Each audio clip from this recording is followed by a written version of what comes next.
listening to Oilersnation Radio, a member of the Nation network of podcasts and delivered by DoorDash. 1 hour straight hockey talk with Dan, Rick, Tyler, and Bag Milk starts now. The weird thing about that intro on these headphones, Tyler, is that I can't actually hear the intro. I could just hear like music, but not the words. Really? I tried to tell Tyler that like 2 weeks ago and he didn't believe me. I'm confused. weird. I heard voices. I don't believe. I've heard, so when I sit somewhere else during real life, you hear the normal intro, but here specifically, you don't hear anything. Like that chair specifically, or that set of headphones? It's got to be those headphones. It's got to be these specific headphones. But it's weird. I thought it doesn't matter. For you, the listener, it really, oh man, that was just, now I can hear myself. It's so the chord is a little brisé, as they say in French. Anyway, Okay. we'll get there. You just got to fiddle with it, or what? That's what she said. Oilers Nation Radio, episode 169. We are here. The boys are all here. Bag Milk, Rick, Tyler, Dan. As the intro said, I think. I didn't hear it. It did say me. We are going to break down all things Edmonton Oilers today. There's a lot to talk about. Tyler's moving over to the other side of the table because we're recording this. And we don't get to watch ourselves now. Do you want to? Yes. it's kind of weird curious. because now I can't look at you. Roll well, back, I can. Tyler. Yeah. It's just we're on more of like a talk show panel setup. Yeah. I dig it. All right. Like a hot stove? It is a hot stove. Tyler's kind of like the Andy. Andy Richter. Yes, the Andy Richter character here. He's making the thing just work.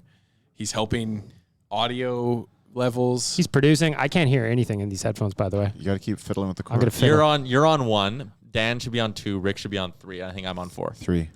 See, like I gotta hold it exactly in this position to hear anything at all. Don't. If you move plug it a in, muscle. plug it into the next slot. Then there's one over that's away from one. It's like rabbit ears for those who know what those are. That should No, be this doesn't work Nice either. callback. I think this cord That's is the cord. brisé. All right, well, no headphones for me. All right, here we go. Write a note so we can get those things fixed. Yes. Maybe get some new ones. These are new ones, aren't they? No, they're just ones I had in my basement. Oh, okay. we got Old basement new ones. ones. All right. Came out of his stocking a couple great years start. ago. Hell of the a start to the episode. podcast here, boys. Yeah. As we do every week, though, we want to start off with the Oodle Noodle Delicious Debate. New stores, new locations open this week in both Airdrie and 3. St. Albert. Very exciting if you're a fan of Oodle Noodle. There is now one closer to you than ever before. I promise you. I went there. To the St. Albert one. Yeah. Yeah. For a photo shoot or something, it looked like. It was very nice. Weird flex. But thank you. It was real nice. Has anybody seen the Kingsway Garden Mall location yet? Yes. Stop that thing. Smoking hot. He did stop it by pressing it twice. I don't even know what the sound was. I don't have headphones on. The big guy is. Smoking hot. That's all it said. All right. Yeah. Cool. Tyler, what are we doing this week for the Delicious Debate to kick us off? Jake DeBrusk has officially asked out of the Boston Bruins organization, and that For has the second time? I don't. The 8th time Okay, for all just I checking. care. And that has Oilers fans wondering, is Jake DeBrusk potentially a fit with the Oilers? So that is your delicious debate. Is Jake DeBrusk a good fit for the Edmonton Oilers? I'll start. No. And the reason I say no is because I don't know that the Oilers necessarily want to trade assets for a reclamation project in his own town, or in his hometown, I should say. That's not really a recipe that's worked out here all that much in the past. I know Stuart Skinner's from Edmonton. He's playing great. But with 4 goals and 3 assists through 19 games for Jake DeBrusk, I don't necessarily know that here in Edmonton is the ideal spot for him to rebound in his career. Just my thoughts. Do you forget Mike Comrie and his second stint here? Amazing. I kind of did. There was a reclamation project local. Yeah. I'm with you. Like, I like the player. I think, he could be someone who benefits from a change of scenery, but I'm just not sure if Edmonton is the spot for him to do that. Also, he makes $3.6 million. His qualifying offer's got to be more than that this offseason. He plays the left side where they have Fogle and Draisaitl / Nugent Hopkins, whoever happens to be playing there, and Zach Hyman. So there's just not really room for him. So I don't think Edmonton should be trying to clear the cap space for that guy. Well, the question is, first of all, he lost his spot once Fogle got here, right? Like, obviously, last year at this time, he probably would have said a little more yes because You mean there DeBrusk, wasn't. yeah. But now, once Fogle got here, so I was a little bit surprised to see our name even brought up in that at this point. Well, I don't know what the price would be. Obviously, you have Boston at a weakness, right? Everyone says we're at a weakness when our player wants out, so therefore Boston would be at that point. I don't think it would have to be a roster player. There couldn't be for us anyway. So the only guy who could be would be Cassian, and I don't know if you want to. Or unless you move Yamo for him And And there's that's some the- money see, retained. I'm not giving up on Yamo right now. But if you give up a right wing for another left wing, then you've got a yeah, gap. but the question is, can he play the right side? Well, Does but he have that's a Or play? Hyman do could. But do I want to force players to No. get Well, out? no, Like, but especially but with like- Hyman, but Hyman he's doing can move well over in there. his spot. Yeah, I don't want to change that though. I don't want to change that just to bring in Jake DeBrusk and send out other assets. It is my opinion. I'm with you. I think Tyler said you're with jumping through hoops, and he's Yeah. not a player I'm willing to jump through hoops for. If you're looking He's to not add, it's the Rickard right wing. Rakell. I would tear apart this whole damn team for Rickard Rakell. What would you legitimately? I actually fixed the headphones, Tyler, by not plugging it in all the way. Okay, sure. Write that down. Sparks. What would you trade legitimately for Rickard Rakell? Obviously, this is just speculation. This is just what would you table as an offer? Start at Connor McDavid. Because you got to think too, like, yeah, it's sure it's fun to say I would trade Tyler Benson for Rickard Rakell, but that's not gonna work. Yeah. He is a rental, right? So you got to approach this because you're probably not going to have money to sign him. Like, he is coming here for a playoff run. So with that being said, I'm not giving up a first for him. Would next year's second rounder and Raphael Lavoie get it done if Rakell's a premium rental? A prospect and a second round pick? I would do that. I have big hopes for Lavoie, so I do too, I don't know but- if I want to. Yeah, but if you have Yamamoto and Puljujarvi and Holloway, then like maybe but the that's thing is, he plays center and he's a right shot. He's more of a winger. yeah, But Yeah, they got but- him playing at the wing and Baco right now, don't they? I think so. But his I see what you're saying, Rick. Like I like Lavoie, but I think that And we're gonna need now entry level contracts going forward to kind of fit everything under. Yes and no. I just think at some point you got to push the chips in. And if you can get, like, let's say they address the defense, right? They go and they give up something. They get Ben Sherrod in here or whoever the defenseman is out there. And Holland decides, you know what? I want to get even more. I want to really beef this team up. Rickard Rakell and a goal-scoring winger, that would make this offense it's already top 5 in the NHL now. How does he handle the physical game?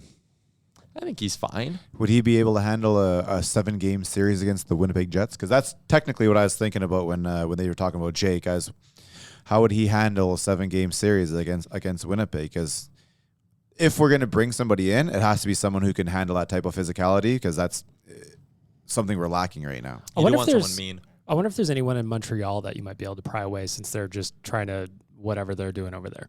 You know, Sherrod's the obvious one there. For defense, sure. For D-man. Up front, I don't know if you're bringing in a defenseman right now. you think Broberg's the guy once everyone's healthy? I think you can put Broberg as your third, and then you have Russell and Kuku as your 7 and 8. But are you comfortable in Broberg's ability to do what you just talked about with the forwards? Like, is he a guy who can... he's a big kid. He's a big kid, but he's a kid. Yeah. I'm comfortable. Obviously, okay, I'm not making the move for the defenseman right now. Yeah. I guess we'll have to wait closer to the deadline and kind of see how he develops and everything. But I'm kind of optimistic about that Whoa. about the defense and how the kids are coming up. They seem ready. Like even Niemelainen last game didn't seem out of place. It's his first game, so you're gonna know there's first game jitters and all that weird stuff. But they're not being outplayed. It's not like bringing Sebastian Bazalion in, right? Well, that's for me is Friend of the show. Friend of the show. Friend Yeah, of the show. yeah. Great guy. The unintended consequence of having all of these injuries at the same time is that we are now seeing exactly what these guys are. It's not one kid coming in a sheltered minutes kind of situation. These guys are being asked to play the last minutes of close games and they're able to do it. And so they're I'm with you quote-unquote right ready now. But I think that this is the time where we get to find out what we have in our defense, and then we can assess whether we need to add to that. And the one end game deadline. in, I think we should be 2 thumbs up so far. Well, 2 Obviously it's only technically, one game, but I think for Niemelainen, it's like he was quiet. You didn't really notice him all Good. that much. He only played 10 minutes. Yeah. So it's not like he played a ton, which I think is fine for his first NHL game. But he does belong in Bakersfield. Yeah. What we really need here is for some guys to get healthy again. According to Jason Gregor, Nurse could be back as soon as Sunday, maybe. Won't play tonight in Seattle, nor will Duncan Keith. And what's interesting about Keith, too, is that he went from day to day to now he's missed a week in a hurry. And he's on the IR. So he's on the IR so they can bring up guys from the AHL and afford them, isn't he? Still, though. But like, still, if he's you're, on the you're IR. the guy, Yeah, but but they they- chose to put on the IR.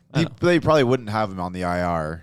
He wouldn't be playing. I'm not saying he'd be playing. I'm just saying he wouldn't be on the paper list of IR if they didn't need the cap. Point is, it's more serious than we thought. to me, I still think that the Oilers should target a 2 LD. Yeah. and push Keith down one. So Frank Saravalli put out his trade targets article, his first list of the year over at Daily Faceoff. And the problem for me, I look at this, I scroll through, there's not a single left-handed defenseman on his list. So like, what would be worrisome for me if that's the position the Oilers need is if Ben Sherratt's like the only one on the market for the next 2 months, the ask is going to be astronomical for him. Like you go through there, and if the Oilers wanted to add a scoring winger or something like that, there are options galore. Like there's the high end with guys like Tarasenko. But like Patrick Hornquist is on there from Florida, JT Miller in Vancouver, Riley Smith in Vegas, Brian Rust in Pittsburgh, Raquel, my boy, Thomas Hurdle, Phil Kessel. Like it's almost all wingers on Phil this trade. the Thrill in Edmonton? Oh, fuck. That won't happen. But like there's so many wingers on the market that I'm just kind of sitting here starting to think, okay, if you're the Oilers, let's say you dangle that first round pick. Like if the market's insane for defensemen, the first round pick maybe it doesn't even get you Ben Sherratt. Yeah. But maybe a first round pick gets you a top 6 winger, and you sit there and go, okay, let's just pray this defense is good enough. Let's beef up the forwards and just outscore our problems. Well, that's what I was going to say too. Like David Savard last year at the deadline was kind of that guy where it was like he was the blue chip guy, and that cost the Lightning a first round pick, a third round pick, a fourth round pick, and That's defenseman Brian Lashoff. It cost them a little bit more as well because they had to pay Detroit to eat some money. Yes, yeah. But the Oilers might be that's a good point. The Oilers might be in a situation where they have to do that anyways. So if you know all this, does it not give you more incentive to kind of keep Broberg up here and keep playing him and see what you have in him and try and be ready for, say, April, the playoffs? That makes sense. I agree with you. I just think of the guy who's throwing them over the bench.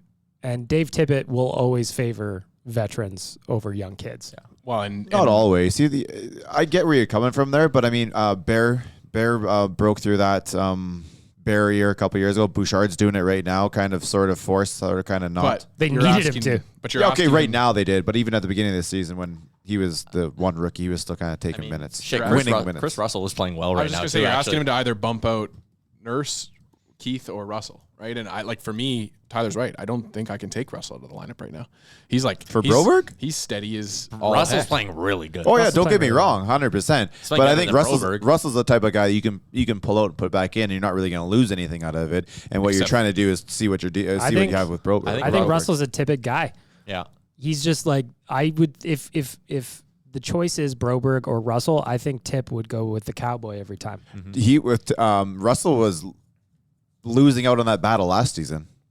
Yeah. Yeah, And even at the yeah. beginning of the year this year, Russell was sitting a lot. Yep. But I think Russell's playing really well right he's now, proving but- something right now, and but I think we- Tippett's going to remember that. But we all know that that's not really sustainable, right? We've seen But this if you bump before. him down to the third pairing, like Could the other be. night against Pittsburgh, he played almost 27 minutes. That's Had way to. too much. Had to, though. Obviously, you have to. Had to. That's where they're at right and he now. did but- just fine in that spot. But So I think yeah, if you bump him can't down do to that. 15 minutes a night, he's going to look all right. And also, we should shout out Chris Russell breaking the NHL record for most block shots. incredible. yeah. What a I- ridiculous record to have. I love when things in Alberta do it the Alberta way. So you got like the belt buckle, and then all you get is people from Alberta who want to shit on Alberta for being Alberta.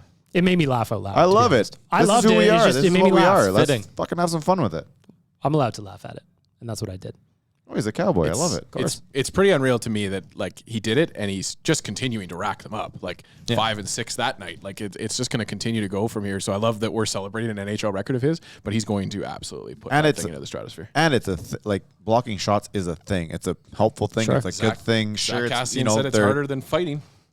It's harder on you than it is fighting. Hey, listen, a lot of those punches don't land square. I know they look like they hurt, but they don't land square. That puck, it does not have to hit you square, and it hurts like a bitch. Yeah, not everything's your shin pads, you know? No, your feet, man. Those ankles. Oh, Yeah. It's almost amazing. Like, it's going to sound weird to say, but like, if you saw Chris Russell, sans tarp, sans closed, Tarp softy, yeah. tarps off, the guy's got to be covered in just bruises everywhere, right? We should call him the human bruise. He's like a peach, maybe. Is that weird? no, he would never. He would never last if he was like a peach. Call him black No. and blue. He's got it. Yeah, he's tough. He's the iron. Big guy is smoking hot. Stop that bag Just to milk, piss damn him it. off, I love it. He's the iron peach. Yeah. You easily, just for the record, you easily could have done this table and just put bagged milk over here, twisted the camera that way, and then this way you have all the things over there. Bag milk, that's the You're listening intro. to Oilers Nation Radio. Bag milk is within reach of the hockey. Okay, but see, then the problem is if I'm sitting there, I can't go back and forth as easily because the table's in the way. Oh, No. that's cold. I love being within reach of the buttons. I should always be within reach of the buttons, I think. I don't know why you aren't. Well, we're making it a rule right now. Bag Milk now producing Oilers Nation He's Radio. more of a button presser. Yeah, I just want to push the buttons. I really don't I think care that's about all Tyler producing. does. More or less. I've There you seen go. him like move the valves up and down and write things on paper too. Yeah. I think Bag Milk Still can do do that. it too.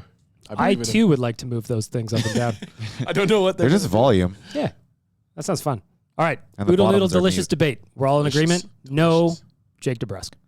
Yes. No, I'd like to say yes. I think it's a cool story, but unfortunately, right now this roster, there's no real room for him financially, and there's no real need for him. Unless Boston just wants to take future considerations, then I think we can do it. We can swing. Retain half, and Yeah, you can have retain half. Niemelainen. But again, like Yeah. this is Stocks high. we say this all the time when an Oiler wants out, like we're screwed. We're gonna, the Boston's not gonna get full price for him. Remember when Duncan Keith wanted out of Chicago and was like, I'm only going to Edmonton or Seattle, and the Oilers still came.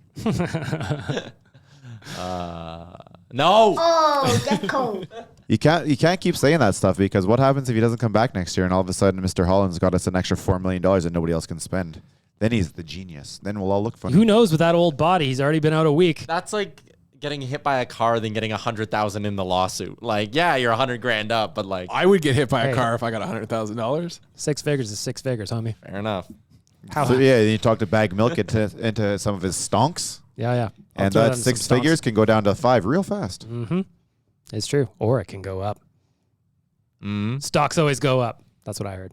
Anyway, no Jake Inflation. DeBrusk, I think, is what we're getting at here. No, unfortunately not. We're a week out from the Nation viewing party that happened last weekend.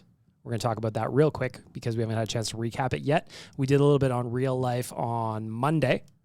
Go back and listen to that if you haven't already. Just want to give a shout out real quick. DoorDash. It's Friday. We talked about Oodle Noodle, the delicious debate. You go on DoorDash. Your order of $30 or more, use Oodle 2021. That'll get you $7 off. You can use that 10 times. That's basically $70 in your jeans, people. You're welcome. Not from me. You can thank Jay. Send him a note. The Squire Yeg. There you go. Ding dong. Thank you. Party recap last weekend. Chuck, big star. Everybody wanted to see Tyler. Mm-hmm. Tyler I from thought Twitter. he looked great. I thought it was pretty good. My only problem with the romper was I would have liked to see it 3-4 sizes tighter, personally. But Inseam was a little long. that's just me being selfish, I think. It was missing a little bit of the romp, is what you're saying. Most important thing, though, is Tyler looked great. The place A good was time was had by packed. everybody. The place was packed with Nation citizens. And it was interesting to watch kind of the bar casually kind of fill up. We've had events before where doors open at 5 or 6 or whatever it is, and everybody kind of piles in all at once.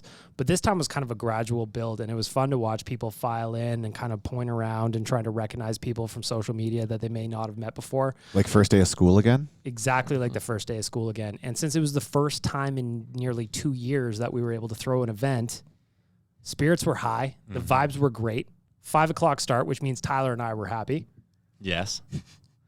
Oilers came through with a clutch win in Vegas. Incredible. The place was just, personally looking around throughout the game, just seeing everybody having a great time, all the prizes being given away, Dan doing his usual trivia thing in the intermission. It was just, it felt normal, and we needed it. For Nation staff especially, I thought, we were all blowing off some steam that night too. We got after it pretty good. Mm-hmm. And it was just a great time. We raised a bunch of money for the Edmonton Humane Society. They came out and rocked it. That's a huge takeaway from that, as they did a phenomenal job helping us out with their volunteers. An amazing job from the Edmonton Humane Society. We'll get the exact totals from Jay on how much we raised, but we're talking thousands of dollars, and just all in all, it was a fantastic night. So Tyler, Dan, I know Rick was unable to be there because he had to work, but Tyler, Dan, what were your takeaways from the first viewing party in 2 years? Campio was a great venue for it. I think it allowed everyone to be like nice and spaced out, but also it really did, for the most part, feel like sort of one big room. Like it was easy to get around and talk to everyone. So that was awesome. Getting to meet people that you really only talk to online is really cool as well. I always love that part of these. It was just fun. Like the giveaways were cool. It's just cool to see everyone there having a good time. I miss doing those, and luckily I think we're doing another one probably pretty soon here, so it's great. Yeah, for me, the reality is that, over the last 2 years, a lot of us have made, like Tyler said, new friends that we haven't had a chance to meet. And so it was neat to be able to talk to Nation citizens again and just hang out for most of it. Great job by Tyler and Caroline for yelling. We had a little bit of sound stuff issues, but that'll be fixed up for next time. But it turned into a very nation-y thing. Supposed to go that way. The PA didn't work, so instead of having Tyler or Caroline or Dan with a microphone in their hand, as we would normally do, Tyler had to basically quiet a bar down full of Use people those vocal cords and scream out numbers, and it turned out to be hilarious. My voice carries well. It did, and it turned out to be a very nation part of the party, and it made me laugh. And I did want to say, too, to the Campio staff, and Rick, you could speak to this as well, when you're hosting a party like we put on, usually the orders kind of just pile in at the exact same moment. Everybody's kind of got the same mentality, eat first, drinks later kind of thing. And the staff did a phenomenal job with trying to get orders out on time and making sure everybody was fed. And it felt great that everything just kind of went off without a hitch. It did. It was just really great. And I just wanted to say real fast, thank you to everybody that came. We're going to be doing another event. I might as well plug it now. Tyler talked about it. We are bringing up a busload of people from Calgary to Edmonton on January 22nd. For the record, it's not a busload of people. It's a busload of Oiler fans. That's right. I just want to clarify that. That's right. We are packing a busload of friends that are living behind enemy lines down from Calgary. A bunch of friends and Oilers fans. Ryan Pike. And Ryan Pike, of course. Yeah, Oiler Friend fans of the Nation and Ryan Pike. Yep. So Ryan Pike, flamesnation.ca editor. He's allowed to come. We won't hold it against him that he's a Flames fan. We will let him on the bus, but the rest of it will be all Oilers fans coming up from Calgary to Edmonton for the BOA on January 22nd. So details are at backsideTours.com. Check it out. We also have options for you if you are in the city. If you are already in Edmonton, we have a ticket and hotel package for you as well if you want to do a little staycation. The goal here is to get a bunch of people together. Ideally, eventually, we want to throw a nation convention, and this is kind of the first taste of getting people from out of town to take the bus up to Edmonton. We've done the Finns, we've done the Germans, we've done the Swedes, but that's a little bit different. This is just, they're close. Calgary's close. Trip. We've gone down to Calgary a bunch of times now, and now it's time for us to return the favor by bringing Oilers fans up from Calgary. And again, backsideTours.com. Check it out. We've got options for you if you are in Calgary and you want to be on the bus, or if you're in town and you just want a staycation, we've got hotel and ticket packages available for you as well. I promise you this is going to sell out. This will sell out, and you're going to want to be a part of it because we're also going to have a pre- and post-game party. Caroline and Tyler are going to do a live giant pregame show. It's going to be fun. It's going to be another opportunity to get a room full of people together, and that's what it's all about. So I'm looking forward to it. Again, backsideTours.com. Check it out. Got it? Got it. Good. Perfect. Everybody happy? Excellent. Very happy. Mm-hmm. Excellent. I want to give a quick shout out to our friends at Cornerstone Insurance for helping make all of this possible. If you go to cornerstoneins.ca, cornerstoneins.ca, you will get some information on all the insurance products you could ever need in your life, auto, residential, commercial, life insurance, whatever you need. Again, there's a little button on the left-hand side of the screen that says Citizens of the Nation. Click on that, baby. Get yourself a discount on your insurance. Some news that came out yesterday from our world, our orbit. Our boy Jesse Pugliarvi has filed a trademark application for Bison King. And for all of us in the room and everybody that works here at HQ, it's funny, right? It's a hilarious kind of the meme becomes real life moment where we've obviously been pushing the Bison King since the photo came out in October. And now seeing Jesse fully embrace it, first of all, with his Halloween costume, and secondly, with his move to trademark Bison King. It's just funny. It's one of those moments where it's fucking awesome. And this shows what the nation can do.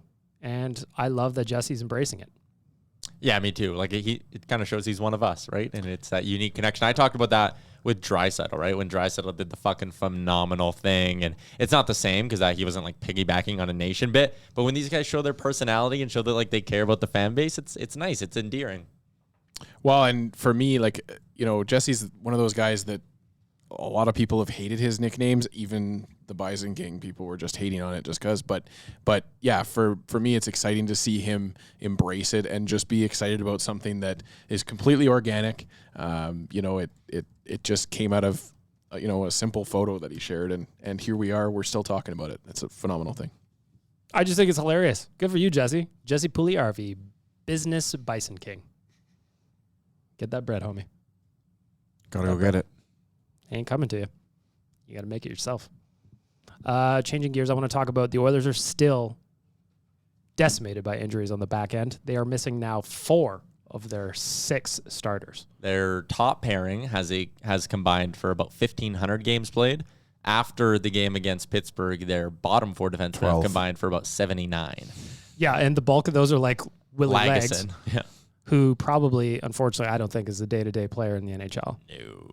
So the bulk of those games are on the first pairing, and then everybody else is real green. But they still managed to keep it together. Yeah, what's their record since? Against Vegas. Although the W. Pittsburgh game, if we're being honest. W. Let's be, well, yes. Wins or All that wins. matters is, I was thinking about this on the B-cast. If you watched the Pittsburgh game on TV or at Rogers Place, your thoughts on the game would be very different from somebody who only got push notifications and didn't get a chance to watch it, because those first 2 periods were rough. They were rough. 9 shots. That's good enough, no? When 2 goals, 9 shots. And the Highly funny part efficient. was, too, and Tyler, I know you talked about this the other day, leading up to the game, Jari, it was all Jari, because he had only allowed 3 goals in 6 games or something crazy. He was their like that. first star 5 games in a row coming in. And then 3 shutouts, yeah. Zach Hyman said, no. Snipe daddy. Snipe That was Daddy a Hyman. tuck. That was a tuck and a half. That was That was sick. nuts, that shot. I'm actually a little surprised that Jari committed that extra little half step. You that could left actually the tell there blocker was a open. point where Jari overslid like a little bit, and Hyman was like, bang, top corner. Like, it shows you how Hyman knew what he was looking for. Yeah. Jari gave it to him. He made the most of it. This is a random question. I didn't give you guys any time to prep for it, but what do you guys think is the best game that the Oilers have played this year of the 21 that they've played? So like the most complete effort that the Oilers had. One this where you're like, season. yeah, absolutely, they should have deserved that win. Is there one? Well, there's a bunch of games where like they should have deserved that one, but they are still. I don't think there still hasn't been a game where they have all said this is our best game of the year. I don't think in all of the games, despite the record, Yeah, that's the thing. I just don't think the Oilers have played a full 60 minutes, yet they still find ways to win. And why? Because they say good teams find ways to win. Good teams find ways to win. Therefore, this is a good team. Sometimes you need to be lucky to be good.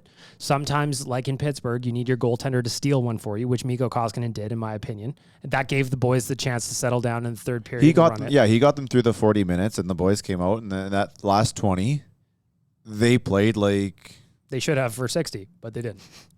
And it's frustrating that But they won. conversation keeps happening, but they keep winning. Tyler, what do you think? What was the best game the Oilers played this year? I was kind of just going through that. Like, okay, there was the 5-1 over the Yotes, but in that game they got off to a slow start. Yotes.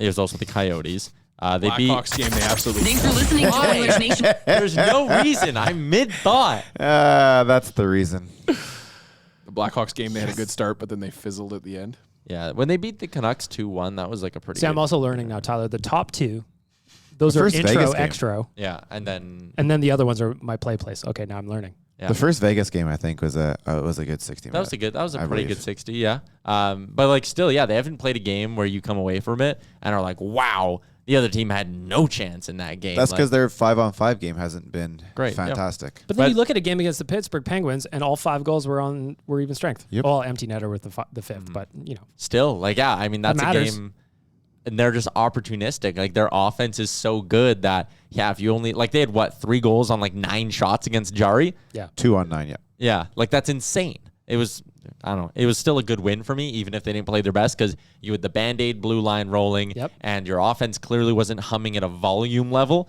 but you give them a couple chance. They have enough skilled players. Like, Zach Hyman's not a support guy. He's a driver. Yep. And that was a prime example of it. It was great. Let's Do you, talk. do you think they? Do you think the offense played any more tentative because of the defense? Is that maybe what was going on in the first 40 minutes? They were like, "Hey, listen, we got to protect our own end a little bit more," and they were like really worried about their own end. And the third, like, "Okay, well, guys, we got to win this last 20 minutes, and whoever wins the 20 minutes wins the game. So let's go." I thought that the Oilers, well, first of all, through 40, they didn't really have all that many opportunities in the offensive zone. Did they give Pittsburgh a lot of opportunities in that?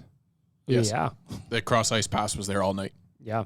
The But entire again, game. the important part was that Mikko was there to shut the door. Yeah.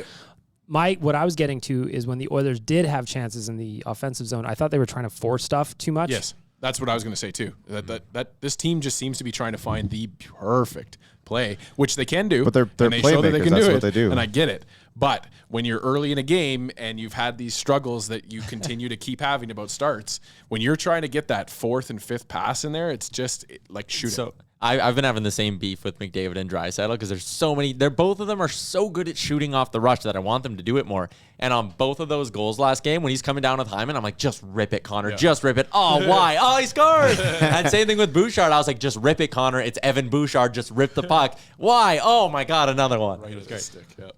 First of all, Sorry, that Connor. play, the 100-foot backhand pass from Leon Draisaitl right on the tape to McDavid. The guy's a freak. On this very podcast, Tyler called him the best backhand passer of all time. Remember when you thought that wasn't a thing? That's a joke. That's an absolute joke. I hope that sheepish look is on camera, though, because that was good. Yeah. Don't clip that, Was. Was clip that. But again, no matter how you slice it, at the end of the day, that's 2 points in the bank. And here we are, first week of December. The Oilers are first in the Pacific. Or are they second? I don't know. The Flames They're the win last best night? winning Flames percentage just in the went league. Yeah, best win percentage in the league. It's all that Period. matters. So you'd think that should keep going when people start getting back and healthy. Like if Darryl can get back in the lineup on Sunday, that's obviously going to be a big win. It's funny, though. It's funny. Let's put everybody back in the lineup. Can you expect a higher winning percentage than they have right now? No, I It's don't crazy. think They're gonna, It's they're nuts, gonna, though. It's like, nuts. Yeah, You but need like some adversity, at, though. at some They've point, had adversity. They lost like half their defensemen. Yeah, that's a good point. We've been down in games. We've like the other team's been a lot. We've what are we 9 times in the 9 out of 21 that we've scored the first goal. Therefore, the exact opposite. 12 out of. It's insane. They've gone through everything and they've come out with a win every single time. I They don't know still if you haven't can lost get, back to back, have they? No. I don't know if you can get a better win percentage, but you can definitely get better wins, I think. Yeah. That's what I would like. Like at some point they're gonna lose like 3 in a row, but Sure. I also think there could be a point where like they're gonna have their A+ stuff for like 4 games and they'll just like blow 4 straight teams What out. episode Wow. is this? 169. How many times have we sat here and said, okay, I know they're getting the wins, but I'm not really happy with how they're getting the wins. Usually it's the This opposite. is incredible. Usually it's like, they're playing well, but they're just, They just not can't getting get. the They win. just can't Visually get that little better. bounce. This is incredible. Everyone should be sitting back and enjoying this so much. Oh, And don't get me wrong. I'm enjoying it. I think when the Oilers actually bring their A game, they are going to be a juggernaut. They got to Well, that's the find thing. that A We game. keep having these giant conversations, and I'm not saying we as us, but everybody has these conversations about who's the best team in the league, and everybody's just looking at what Edmonton's done so far. And I just don't think, like I'm with Bag Milk, I think that they're going to go to another level. They got I don't more want in there. anyone to even look at us anymore. I you know what? I think the Athletic came out today and said we're the 7th best team. Good. Make us the 10th. I don't care. The NHL called us 4th best. Good. us- Make put us us 14th. last. Make Yeah, us dead 14th. last. Yeah. Make it dead last. I like a chip on the shoulder. Again, if you're talking about a guy who's got a chip on his shoulder and playing that way, what about Mikko? It's the revenge tour this year. Love it. I love it too. But again, I'm going to bring it up, and I did it last time. I'm not advocating it. But It's his net to give up. there's a contract time, and I'm not advocating, and I don't want to do it. I'm not saying do it, but you can't deny the fact there's a conversation. Rick wants him to sign for 4 years, $5 million per. Well, I do wonder then, if we're just going to go down that rabbit hole for a second, Mike Smith, we don't know when he's coming back. And next year is $1 million to put him in the AHL or a paper transaction, and it's relatively. I you thought don't you can't do that because he's above 35. No, that's not like a retirement thing. You can LTIR him. You can put him in the Yeah, he he's can just straight retire if you wanted to. He's allergic to his equipment. Yeah, if you LTIR him, I'm saying I'm not sure if they can like bury that contract. No, I meant Boost our health. if you send him down to Baco, you bury it. Yeah. You can't you can't just make it go away, but you can sort of. We make him a player coach. That's what I kind of want to see happen with Duncan Keith, like you talked about. Like, hey, Duncan, we need a new regional scout in the Kelowna area. We'd be willing to give you checks, Puckpedia. $1 million in salary for this role. Yeah. You interested? Yeah, you can stay home all you want. Yeah. Go check out the Rockets. That'd be nice. Contract says he has to watch 3 Rockets games a year for $1 Yeah. million. That's good living. Looking ahead at tonight's game against the Seattle Kraken. Second time that they've played the Kraken this year. What I didn't know until I was looking it up is that Seattle actually plays their games out of Vancouver, which I thought was very odd. They're in Coquitlam tonight. So, The Seattle home games, yeah. it's kind of like a green screen. Remember like the Yeah. moon landing? Yeah. The green screen moon landing? Mhm. It's kind of what they're doing with the whole background of like Seattle and throwing the fish around and stuff like that. Yeah. Zach, I think Zach's already tweeted out a photo of exactly what's going on there, and Seattle's not there, man. Well, because I don't know what everyone's talking about. If you think about the history of Seattle, really it's just a place where corporations like Amazon and Starbucks. Well, started off with grunge music, Yeah, and then of course. turned into coffee and internet stores. And that's all that's there, really. People don't know that. I'm fairly certain it's just one big Amazon lot. Like there's fences around, you're not allowed in there. There's a barbed wire on the top, so you can't climb over top. There's sea containers in there. There's a bunch of forklifts doing shit. I really don't know, but that's what I hear. Like Bezos has a house there, but nobody else does. The rest of them are Amazon fulfillment centers. What is the location on Bezos's deed? Oh, you can't tell anybody that. we can't tell He's anyone. probably listening right now. If you're listening to this and you're confused, just know I'm with you. Thank you. Well, Solidarity. you don't know your geography then, Tyler. I'm sorry. Look, the NHL got the entry fee money for the new expansion team. After that, it really doesn't fucking matter. Yeah, it doesn't matter. That's why they're playing out of Coquitlam. It's very odd. Like, I get it, The but Ducks were playing on a Disney lot for the first couple of years. Yep. So looking ahead at this game against the Kraken, what do you guys think? First of all, Stuart Skinner back in. Skinner. Good. I think he needs to get back in the pipes, and I also believe that you need to give Mikko that proper rest, and we know that Mikko's limit might be 4 or 5, or has been, previously. I think he's played 3 or 4 in a row right now, and you give him the rest and toss him back out there Sunday against LA. Mikko is kind of like playing blackjack. You sit, you're playing $20 hands, and you win 3 in a row, and you're like, ooh, this is good. I like this game. But you know in your head that a loss is coming. The house always wins. So even though you're tempted to double $7 up your money and start playing maybe $40 or $50 hands, you got to know a loss is coming. So maybe that's what Dave Tippett's thinking here. He's going, hey, Mikko's playing great. I'm winning these hands. But you know what? You got to give Mikko a rest, because when he falls off a cliff, it's ugly. And we know when he gets overworked, he falls off a cliff. So I think this is just Dave Tippett doing a little load management with our boy Mikko. And I also think Mikko said he wants the day off. Yeah, That's probably what I was What Mikko the hell said are we he talking wants. about here? Mikko wants It's the day Mikko's off. net to give up, you guys. Mikko, I don't think Mikko went out there. And I also think that the flip side too is you don't want Stuart Skinner sitting cold for Agreed. very long. Yeah. But he's earned Of course. a next start, right? I was just he's gonna got get like to a that. So 928 or something like that. this will be his 6th start of the year, and he is currently rocking a 928 save percentage. So that's very strong goaltending. League average is 913 Yes. this season as of Very, Thursday. that's very, very strong. I know it's only 6 games, but still. I mean, I'd be curious, you the listener, if you're listening to this, what do you think the split should be? Because I want to say I'm surprised Mikko's not in tonight, but I'm not. I was a little. I thought it'd be Koskinen again, just because it's He's the hot playing well. hand. It's hard to go away from the hot hand, but again, like I said, I know think that hot hand burns you. it does. Like eventually it'll burn you. So I think Yep. Dave Tippett's just got to kind of take a big gulp and go, okay, got to go to Skinner one game. Not enough credit given to Koskinen here for announcing his own rest. But the 2 things for me that it says is either Mike Smith is hurt more than we think he is, and they're just looking at Skinner as the backup now, or they have more confidence in Stuart Skinner, which is, I think, both are fine things. Well, because let's give the guy a shot. Both sort of kind of right. Smith has been skating for like 5 or 6 days in a row. He's been taking pucks now, I think, for 2 or 3. You want him for the playoffs. In Gregor's latest injury update at OilersNation.com, he talked about Smith potentially targeting mid-December. Yep. But when you haven't played since the first week of October, it's going to take him a minute. You know? That's fine. But I mean, it's goaltending, right? It's not like you're out there having to skate around. You're in your crease. I think it's probably In the easier. crease, Oh, man. not Mike Smith. Well, he's out yeah, there, he man. likes to, He's in the mix. He likes to get out there too. He likes He's to get out there too. wandering He the ain't going, wilderness, baby. he ain't going We're too getting far. some goalie hate mail now, Rick. But this reminds me of like the Yankees or the Astros when they had Roger Clemens, and Roger Clemens all of a sudden at the end of his career was playing. He'd come in at like the midway of the season, or his last year. He's like, nah, I'm only gonna play home games, guys. Or maybe Kucherov with the Lightning. Oh, please, Clefbaum. Just please, for the playoffs. Could you imagine how much different things would be right now if Oscar was here? Imagine The party we would have. Imagine your heart skipping a beat when you see like the Saravalli tweet like a month from now being like hearing some rumblings Clefbaum is working behind the scenes to come back, and you're like, oh my God. Oh, I miss him. I don't think enough people give the the snow Oilers here. credit, too, for losing their number 1 defenseman, essentially, for nothing.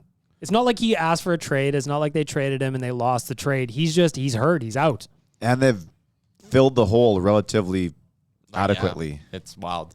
But that would be something, hey, if they know, like it's not happening. I don't think it's But if happening. they knew he was coming back and at the deadline again, you load up, you get a forward, and then you have like this top 9 that's just unbelievable. And everybody's freaking out because you didn't add any defensive help and all that. And then, boom. Here then comes a at handsome Swede, at Ken shirtless Holland's- at the airport. At Ken Holland's press conference after the deadline's passed and the NHL can no longer do anything about it, just Clefbaum walks by in the background and everyone's like, what? Now, this is how I would do it. First game of the Stanley Cup playoffs. They come out, they do the intros, and then all of a sudden you see the Oilers only have 4 players on the ice, right? There's 3 forwards and 1 defenseman. You're like, what's going on? They're starting the game shorthanded. And then there he comes from the rafters like Sting and wrestling. And they lower him down, and the crowd goes crazy. And then he's allowed to put his jersey on. I think I would cry. I would cry. It's like an NHL 3's entry after Yeah. the first period. That new player comes out. The and Oilers it's are only Oscar. playing 17 players tonight. God, I wonder what's behind this strategy. First period is over. We're down 2-0. Out comes Oscar Clefbaum. Another thing I want to ask you about, getting back to tonight's game specifically, is Dave Tippett switched up the lines in the third period against the Penguins. Obviously worked. Do we give him credit? Can someone please Got give him to. credit for that? You 'Cause got I to. think that was a great play. It was a great move. Like, I think the attack was a little stale, and Tippett was like, fuck it, let's go And to he- the blender. And it he worked. didn't go back to something. He didn't just put a backup number 1. He went to something that was relatively new. He didn't just put Connor and Leon together either. So this is what we got. Hyman, McDavid, Yamo. That's your first line. You got Nuge, Draisaitl, Puljujarvi. I really like that trio, by the way. I like the first one too, though. I hope, well, I do too, but I really hope Nuge, Draisaitl, Puljujarvi can turn into something, because I think that would be a hell of a line. McLeod, Fogle, Cassian is your third. Fourth line, there's a change. Perlini in for Tyler Benson. Am I the only one who is ready to I'm ready to ship Perlini out. I want to see Benson get the minutes. What? Give him some consistency in the lineup. Give him 10, 12 games in a row. And let's see if we have something or don't have something. I think they just need to upgrade the fourth line entirely. That spot. You know what? specifically. I'm going to Benson say, hasn't been good. but he hasn't been terrible. He's a fourth taken line like guy 3 bad penalties. Okay, but going through the crease like that, I don't really mind that one too much. That's a really stupid fucking Yeah, it was an penalty. easy Sure, but you're penalty. going to tell me he didn't piss Jari off? I don't give a shit. And then Why you didn't get back take into out- the front of the net? On that one, I don't understand why he didn't just take out the net. Like, he was avoiding a collision with the net, and then he collided with the goalie and took a penalty. I just think Yeah, he took but like you a just- weird route to It the was a puck. weird and Yeah, route. wasn't you're thinking. coming through the. Yeah, it's not a great play. I'll grant you that, but I'm not taking him out of the lineup for that stuff. He's the type of player who's adapted. He's doing everything the coaching staff and the managers wanted. I think he Can deserves. you think of one good scoring chance he's had this year? He set up somebody with a behind the back pass from behind the goal line, and I might have been Seaver, and Seaver. it was a stop. But I think. But what just- has Perlini done? But they're still Nothing rocking either. bagels Exactly, across. that's So what I'm that's saying. why I'm saying I I would just- just upgrade entirely that whole Which spot. is if you fair, can. but I mean, Perlini isn't going to be in the future plans most likely. Nor is Benson, in my But opinion. I think Benson has a better opportunity to be in the future plans. Maybe as the captain of the Condors. No, I still think he's an NHLer. He might be, but He's like right adap- now, like, I think he's taking him out of the adapting lineup's fine. from a skill player to a blue collar guy. He's not only doing everything, he's doing it with a smile on his face. He's doing it relatively well away from the stat sheet. I've been impressed with the way that Benson's changed his game to adapt to the role they need him to play in. And therefore I would give him some more time unless you had somebody you thought was going to be that much better, and I don't believe Perlini's that much better. Well, that's what I was going to say, is that I think that the solution is you find somebody on Baco that you want to give another There's look to. nobody on Baco. They're already up if they're there. No, the Well, forwards are too young to get that move. Maybe Well, Holloway. what I was just going to say, what I wonder is when Holloway is healthy, he's going to push somebody out. He'll be playing by Christmas somewhere. You think he's playing in the next few weeks? Yes. Christmas is only 22 days away. Get your shopping done, everybody. NationGear.ca, go ahead. Mm-hmm. I think he's playing by Christmas. Okay. What do you know over there? I know nothing. Mm-hmm. Uh-huh. I also want So to then I think he could be in the NHL like right after the Olympic break. As is- long when as is the things go Olympic break? properly, yeah, I don't see why not. When is the Olympic break? Early Feb? Mid-Feb. Yeah, we have one game in February, and then there's the Olympic break. We're gone. All of February, the Oilers are out of town. Well, it's bound to happen eventually. I also like the Oilers. It's going to be interesting to see how they do the load management, as Tyler would say, because the back half of the season is way more condensed for the Oilers than the front half, especially when it comes to March, April. Maybe they're playing a going to lot go of hockey. They bank full their 06 and keep 3 goalies. Oh, Just keep rattling them around. Got a shootout. Fuck it. Bring in Mike Morrison. Got to. Oh, that was good. You I got like to. those times. How many goalies did they have that year? Like 8? So many. Mike Morrison, Dwayne Rollison, Markkinen, Conklin, and there's another one in there too. see. Oh yeah, we said Markkinen. Yeah. There's another one. Anyways, Really? Matthew Garon. No, was that the he was next year? after. All right. He was the one who was great in the shootout. Looking that at the dude go Gumby legs. Looking in the defensive pairings tonight against Seattle, again, Russell Berry, that's your top pairing, which is hilarious. I said this on Real Life yesterday. That was your third pairing 4 weeks ago. But they've been doing their thing. A bunch of defensemen there before. Lagus and Bouchard, there's number 2. Shout out to Dad, by the way, for that rushing up on the 2-on-1, storming the offensive zone like it's a Home Depot boxing week sale. Him hopping up in the rush reminds me of like when you play like the family game of football at Thanksgiving, right? And your dad's like, goes and giddy up and like takes a few hard strides. Yeah, he's been taking it real easy up until that moment. And he slowly walks back to his own side afterwards. Can we talk about how Bouchard is quietly putting together a hell of an offensive season? How many goals he got? Without the power play from time. In 21 games played, like Rick said, little to no power play time. We're talking seconds here. That's crazy. 3 goals, 10 assists, 13 points. That 7. is impressive. How many shots does he have in 21 games? 50. So he's 50 shots. averaging over about 2.5 shots a game. And he has You're overcome optimized. the X 50 factor, shots. which was how much Jay didn't like him. Mm-hmm. Yep. Didn't have the fire. That's what Jay said. Hit up Jay at the Squire. He got angry like last week against the Yotes when him and Kessler. He didn't like the way Kessler was cruising around. 2 dads going at it, you know? That is. Yep. That's what happens. It's great. Yeah, Bouchard's been awesome. And I mean, I get it because they're in spot duty, but like whatever it is, William Lagesson ain't got it. He was not great the other night. I'm going to send this clip to Struds. Nah, Struddy does like legs, eh? Yeah.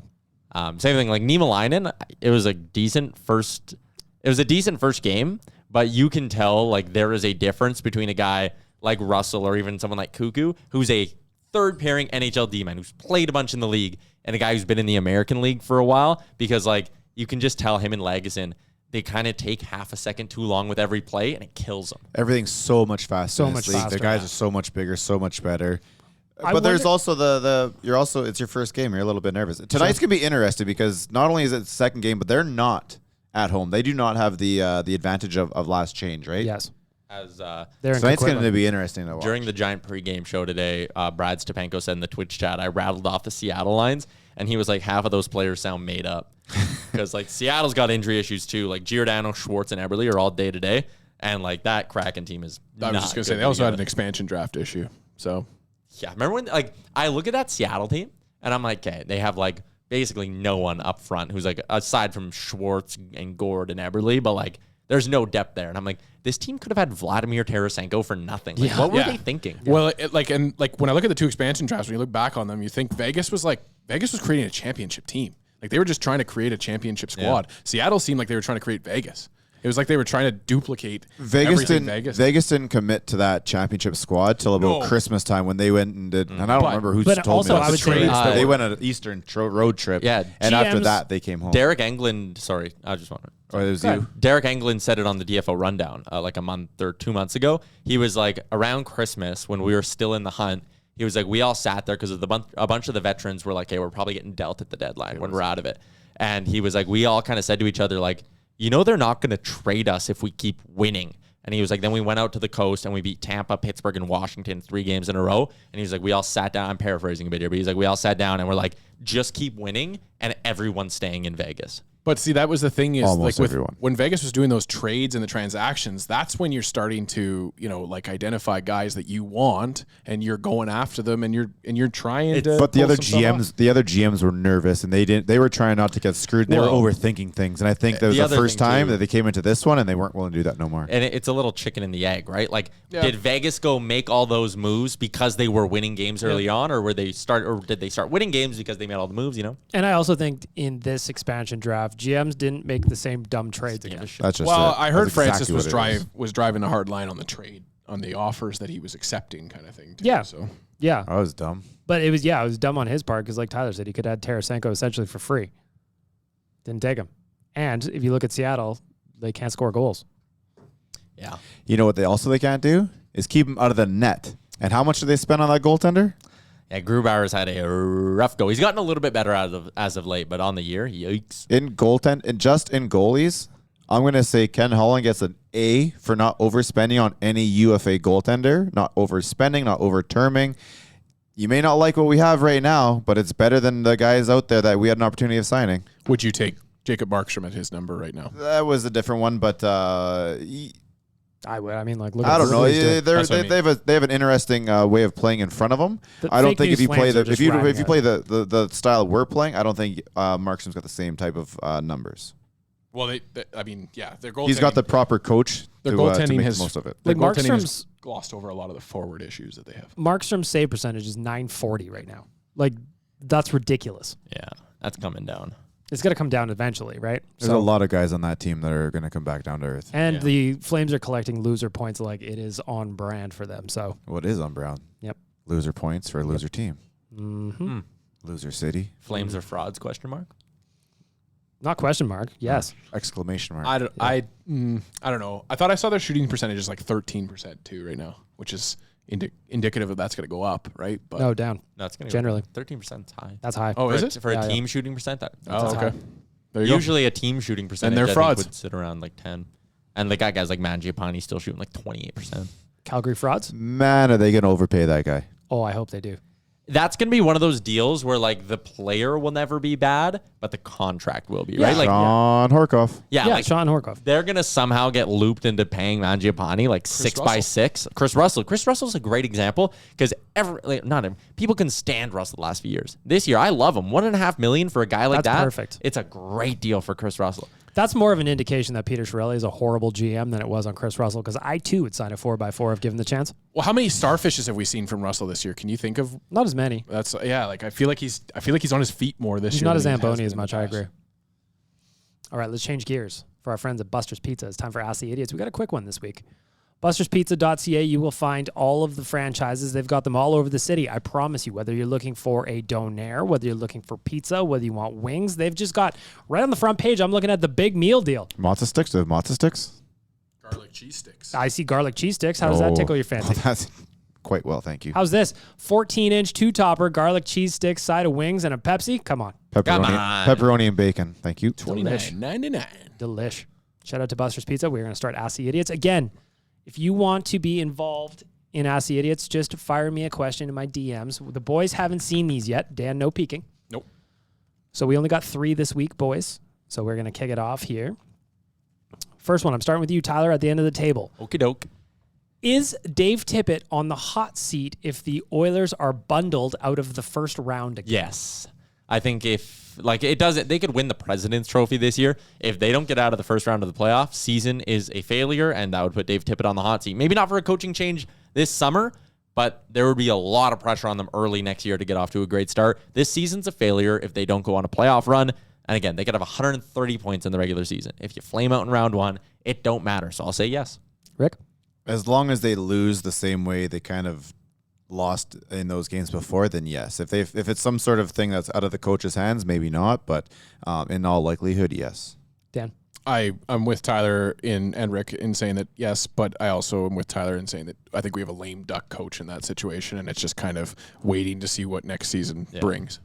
I'll just finish off by saying, yeah, the Oilers need to win a round. If they don't, it's a problem, and it's Dave Tippett's problem.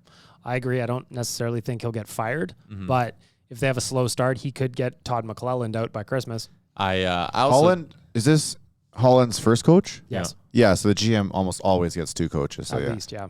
But we're not going to worry about that because we're going on a run this Oh, yeah, summer. 1,000%. That's just this I'm is just what it is. answering the question. It's a realistic answer. Ask the Idiots for Buster's Pizza. Number 2, kind of like an F, Marry, Kill here, boys. Start, bench, cut.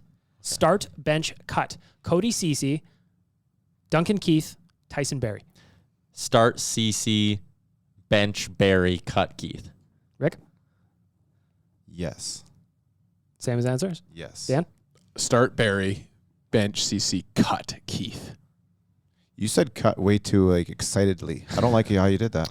Cut him real good. Come on, Dan, grow up. Yeah, you want to get him out of here.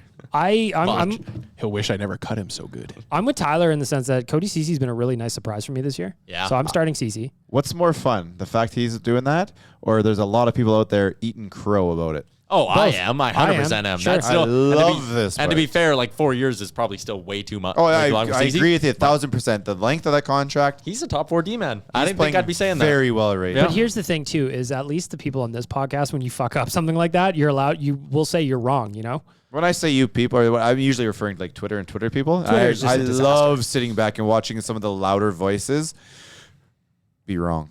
I will happily admit, so far this season, 2021-22, dead wrong about Cody Cece for me. I've been wrong about the goalies. I've been wrong about a decent amount of things. I've been wrong more a than lot one, of don't times. worry. If you're following along with Risky Business, my betting articles going on all year, now I've been wrong a whole lot. All right. For third and final question for Ask the Idiots for Buster's Pizza I'm going to reverse the order, starting with Dan. Was 5 games enough for Lemieux biting Brady Tkachuk? No, because I really think that in that situation, you have an opportunity to set a precedent that no one should ever have this discussion again about biting another human being. So no, I think you double that at least. Rick? No. 10, 15, 20 games, I don't care. That's ridiculous. It's stupid. I really can't say things any better than Brady did. No. Tyler? Wasn't enough. Should have been 10. Frank At least 10. Saravalli said something on the Daily Faceoff show, though, that in Lemieux's hearing, he denied it all. He just said it never happened. Denial. And they didn't have the video proof, Okay, pretty much. yeah, I don't see the video, but his hand is like. Yeah. When I first watched, there was no volume. I must have been at work or something. I thought he got stepped on a bit. That's actually what I thought, too, when he was showing the hand. He was Yeah, bleeding because on then he was getting up, and it just the way it was, I thought he got stepped on a bit until I started watching a little bit more. I get it. You really don't see that, but dude, you've been bit. We've all been bit. There's teeth marks. I was just going to If say, your referee looks, your linesman looks and sees teeth marks, then yes, you don't need video evidence anymore. It was done. And just throw the book at them because they need to start setting precedents so these things don't happen anymore. we have a team in Vegas. We can approach CSI Las Vegas. I've seen them do it before. They can put they can put Lemieux's fake teeth around Brady's hand and figure out if it was him. There's no reason to ever bite. The interesting thing is now father and son both suspended for biting. That doesn't happen very often, you know? Look at the last name. Look at the family. You should not be surprised at all. So I'm going to say no, 5 games was not nearly enough. I would have been 10, 15, 20, something like that. You can't bite people. What the fuck are we doing here? It would have only been better if Lemieux had both bitten a Tkachuk. I will say this, though. I know the league got that one wrong, but I do think the league got it right with Marchand. And I don't get how PK's gotten 3 fines. Yeah. But finally setting up and saying this cannot happen anymore. So anybody going forward does this, it's at least a 3-game suspension. And I'm not going to stand up and give them a huge pat on the back because they just did something that's kind of right. But that was a step in the right direction. Did you hear Jack Edwards on the next Bruins game? Oh Jesus! I was a mysterious call that nobody noticed or blah blah blah. It was Jack terrible. Edwards goes, Brad Marchand got 3 games for a mysterious slew foot that no one at the TD Garden saw. What do you mean, Jack? Oh, it's terrible. The rest of the game went. Nobody brought up in the press conference and blah blah blah blah. And he's sitting there and the more you slow it down, and I can't remember what he did when he said he slows it down, but it changes everything. It was the man's. Classic Jack Edwards, Oh, really. good Lord. That was a terrible telecast. Huge fan of hockeyfights.com, so respect his name. That I actually sent Dan a text the other day because I just happened to have the Bruins Red Wings game on in the background, and he pumped hockeyfights.com for a couple of minutes. I was like, That's wait, what did he the say? second time this year. Anyway, I mean, He loves I think when he does that shit, he knows what he's doing too. I think Of it's course he hilarious. does. And he's just like a huge Bruins fan. So I'm not ripping on him, and he always seems like a good guy, but he it's threw a little- just fucking hilarious. He threw a little dig in at the Oilers too, which is kind of right though. Yeah, I think he must have been talking about Hall. No, he's actually talking about Gagne, and said something about Gagne. He's and he referred to him as one of the guys in the string of top 10 picks for the Edmonton. Nice. I was like, how did we get brought up in this? well, still an easy target, you know? I we still get it. kite I our get low it. I hanging get it. Once we start come on. winning rounds, though, that shit's all going to go away. All right, Dan, time for the draw for the Buster's Pizza gift card this week. I'm gonna let Tyler. Hold get on, his we do need phone the video ready. ready. before We need the actually video do ready. Draw. We good? It's already being videoed though. No. Well, yeah, that's true. Double video. Videoception. We've got to win. I don't want to grab a piece of paper based on its size. Oh my God. West Coast Leafs fan. West Coast Leafs fan. We have got a Leafs fan that listens to this podcast specifically for us boys. He submitted the question. She's not out there, is it? It's not her out there, is it? It's not her. It's not Caroline. Can we check like hand? Oh no, I guess he didn't hand raise. Oh, no, never mind. That was the start bench cut question. That was a West Coast Leafs fan that submitted that. So congratulations. I will get your information after this is over. You just won yourself a gift card to Buster's Pizza for submitting a question. Again, people, if you're listening to this, just hit me up with questions. JSBM Bag Milk on Twitter. Hi, my name is Bag Milk on Instagram, wherever you want. The boys don't see these. We're just getting their first thoughts as they come up. 33% of the time, you win a pizza every time. That's true. Buster's Pizza. There's a location near you. Not if you want donaires instead. You can get Or a donaire donaire. anytime you want. Buster'sPizza.ca. Check it out. Tyler is rolling back over to the bench because it is time for the hot and cold performers of the week. He just mean like That's a joke. That's an absolute joke is what it is. That's a joke. Enough. I want Tyler to put a button on there of him saying, "Stop that." Just so that That's actually not bad. Bag Milk can hit it. Cold. Yeah. Surveyor Brett, can you clip that? Please. There you go. I'm surprised you don't have buttons just on your phone. So you can just like hold the phone up to the mic and just, kind of like how he does the last game, Tyler and I talked about that a little bit last week. I'm going to be starting my own podcast here right away, but I want to be able to do my own buttons at home. So Tyler told me I need to get kind of like a Rodecaster Lite. So when I get that all set up, I will have that sitting between me so I too can push buttons. I feel like I should be, right? Tyler's just not going to hook it up to anything, though. Yeah, probably. He's getting that Fisher Price thing where it's got all the animal sounds on it. You pull the cord out. Yeah, that's the one. I'm The pressing cow a button, goes- Tyler. The cow goes moo. That'd be a good button, actually. The donkey goes peonk. Peonk. Thank you. Nice. Hot and Cold Performers brought to you by our friends at Deuce Vodka. Again, if you go to deucevodka.com, there's Brett Kissel and his handsome face right at the front, right on the front page. Next to it, Find in store. That's the button you want to click on. That will tell you where you can get a bottle of Deuce Vodka for the weekend, provided that you are of legal drinking age. Please enjoy responsibly. Got it? Got it. As we do every week, we start off with our veggies. We look back at the last 7 days and something that maybe wasn't so positive. It's the Deuce Vodka Cold Performers of the Week. Tyler, you're up first. Your Deuce Vodka Cold Performer.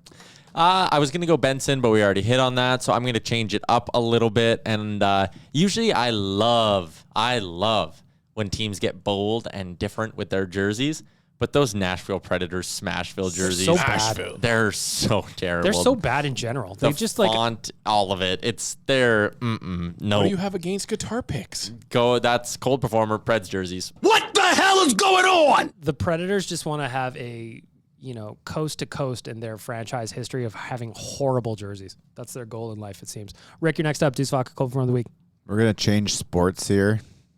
And I'm sure there's little reasons as to why, but to me, it's just a big argument, and it's a temper tantrum by the owners here in baseball to do the whole lockout right now.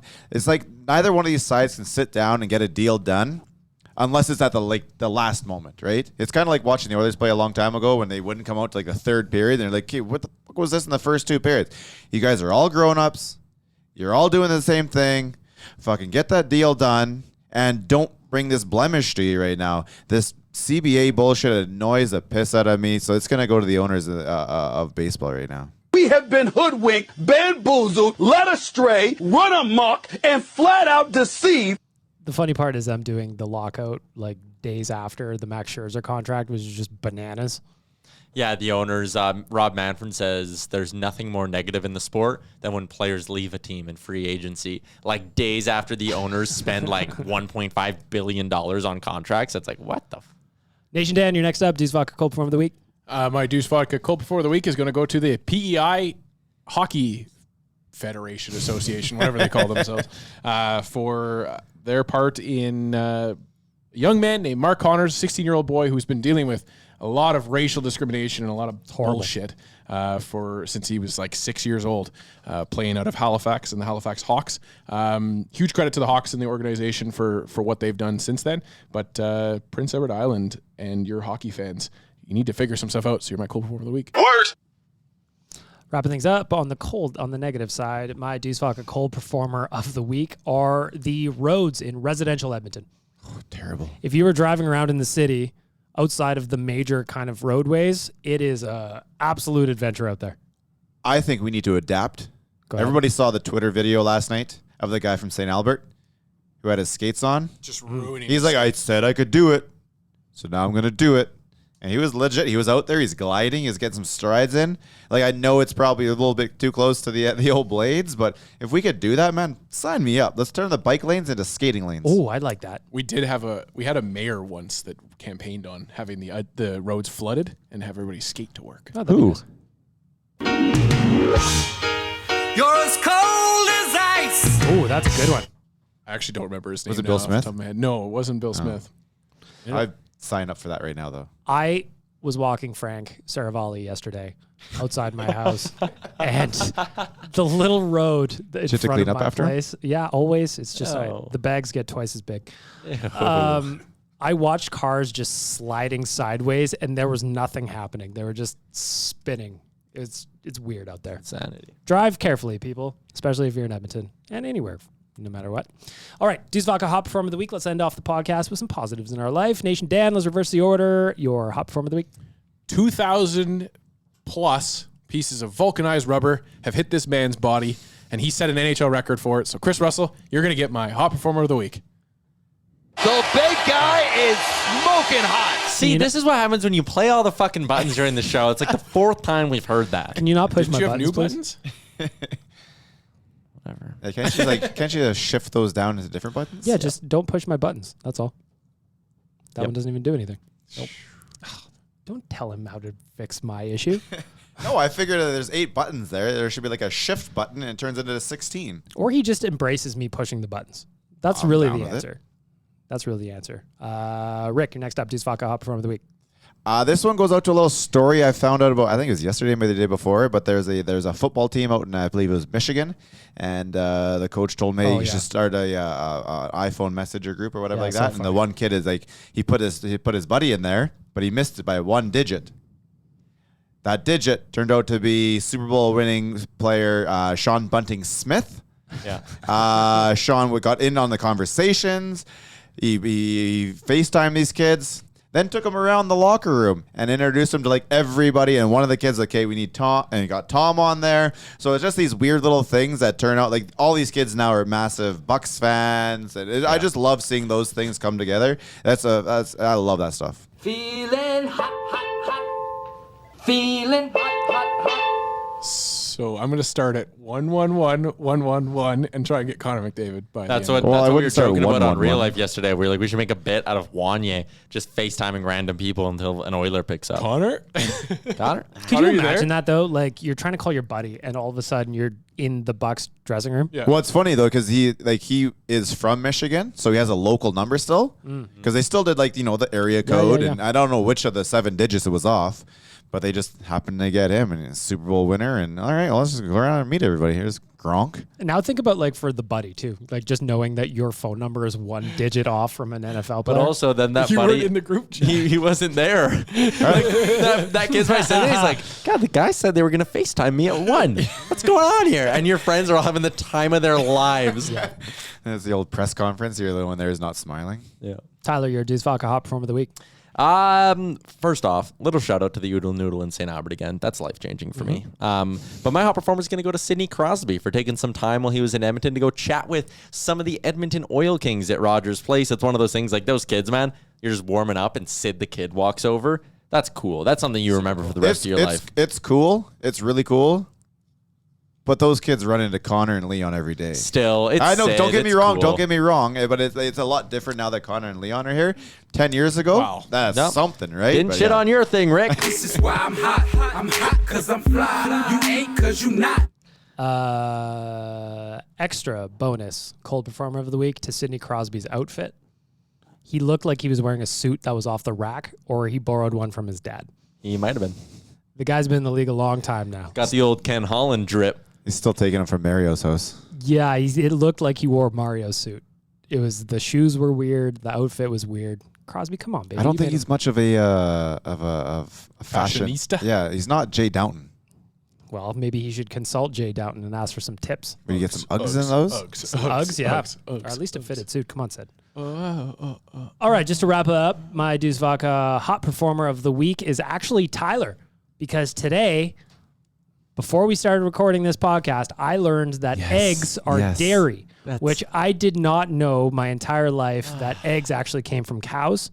I thought they came from chickens, but Tyler taught me otherwise this morning, and I thought that was a very important lesson. So Tyler, thank you. It's getting hot in here. Go ahead and explain yourself, though, because the one explanation I heard, there's like an ounce of like, I kind of sort of get it. So what happened, I went downstairs to Bread and Butter, which is the bakery underneath our offices. I got a brownie. The brownies are gluten-free. Yes. We had a moment like a month and a half ago where I was like, they're gluten-free. That means there's no milk in them. I got gluten-free confused with vegan in my head. So we were talking about what would be in these brownies since they're gluten-free and also apparently don't have dairy in them, as per Caroline Schved, unconfirmed report. Yep. And you said a bunch of sugar and egg. Bagged Milk said that. And I said, well, no, if they're dairy-free, there'd be no egg. And that's because I like... And why? You know, the eggs are in the dairy section. Like, I know. This is where I give you your ounce of I sort of kind of get it. I'm not a total dumbass. Like, I'm firing up top. That was just a moment where I got a little confused. Yeah, It's like the car is spinning on the ice right now. Yeah, he had 5 or 6 cylinders running on that one. I get it. But Shit happens. this podcast is here to teach you, and now you know that eggs are dairy. What does the dairy section consist of for you? Is it like So yogurt? at the grocery store I go to, when you get there, it's got the milk, and then the eggs are right next to it, and then it goes yogurt, sour cream, cheese, and then the juices are after. Juice also dairy. No, it ends. Dairy? Like That was At the cheese, non-dairy it's done. using the Okay. cooler still. Yeah, that's just. I just wanted to know where But the the line eggs was are for in you. between Yeah, all that no, no. dairy, like It the blurs it coffee for you. creamers there. That was the 1 ounce of I kind of sort of get it. Anyway, I love it. Tyler, give yourself another button. Stay button. Yep. Anyway, Oh, you deserve a good one. I love that. There Eggs it are is. dairy. There you go. Clip that one, Surveyor Brett. Oh, I love Oh, Eggs are dairy. it. There you go. Oilers Nation Radio, episode 169. Slow it down. We're going to end this off. Slow it down. Oh, yeah. Sorry. I tried to hint at I you. know. He didn't hear it, did he? All right. So while Tyler is trying to connect his phone to the Bluetooth again, we will see how quickly it goes. He's still Spotify's- opening up Spotify. That's getting a little delay here. Who's your top artist on Spotify this year? I was in the top 1% of Drake listeners. Oh, good for you. Yep. There you go. While Tyler is trying to connect to the Roadcaster still. There we go. First try. We are going to end off this week's podcast, episode 169 of Oilers Nation Radio, with some score predictions. Tonight, Oilers take on the Kraken in Coquitlam, BC. Around the horn real quick, Tyler, who you got? What's the score? Oilers win 5-2. Rick? It's always so close. 5-1 Edmonton. I've been predicting the Oilers are going to lose for the last 2 games, and they've won both of them, so I'm going to say 4-3 win for the Kraken. Edmonton Oilers win 4-2, baby. That's it for Oilers Nation Radio, episode 169. I want to say thank you to DoorDash, Oodle Noodle, Cornerstone Insurance, Deuce Vodka, and Buster's Pizza. That's it for this week. Shout out was. Oilers Nation Radio, delivered by DoorDash. Don't forget to hit the subscribe button and give us a follow on Twitter and Instagram.